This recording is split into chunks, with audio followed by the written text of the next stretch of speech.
এবার ভারতের সুরকুচায় হিন্দুত্ববাদীদের একটি গোষ্ঠী মুসলিমদের বয়কট করার শপথ গ্রহণ করেছে।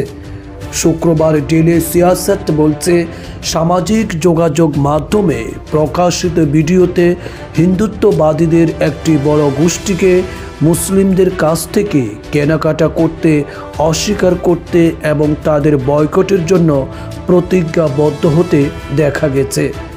এতে বলা হয়, আজ থেকে আমরা হিন্দুরা কোনো মুসলিমের কাছে আমাদের জমি বিক্রি বা ইজারা দেব না। আমরা যদি আমাদের জমি মুসলিমদের লিজ দিয়ে থাকি, আমরা তা অবিলম্বে ফিরিয়ে নেব। আজ থেকে আমরা মুসলিমদের কাছে শ্রমিকের এবং অন্য কাজের জন্য যাব না। গ্রামে বা আমাদের এলাকায় যে ফেরিওয়ালা আসে, আমরা প্রথমে তার ধর্ম যাচাই করব।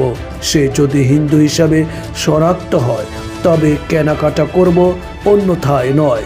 জয় শ্রীরাম এবং ভারত মাতা কি জয় স্লোগান দিয়ে ওই শপথ কর্মসূচি শেষ হয়। লোকেরা ওই কর্মসূচিতে জড়ো হয়ে জীবনের শেষ পর্যন্ত তাদের সিদ্ধান্ত মেনে চলার অঙ্গীকার করেছিল।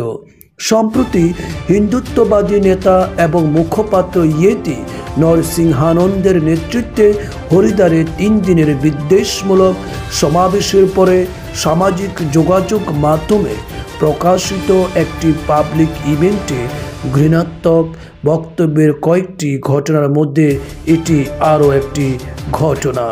পুলিশ কর্মকর্তা বলেন, বাইরে থেকে কিছু লোক সুযোগ কাজে লাগিয়ে গ্রামের লোকজনকে উস্কে দিয়ে সাম্প্রদায়িক রং দেওয়ার চেষ্টা করছে। ডেলি নিউজ জানিয়েছে, স্কুলের পোশাক পরা শিশুরা স্কুলের সময় শেষে পার্কে জড়ো হয়েছিল। কিছু শিশু যারা তাদের বাবা মায়ের সাথে পার্কে এসেছিল, তারাও শপথ গ্রহণ অনুষ্ঠানে অংশ নিয়েছিল।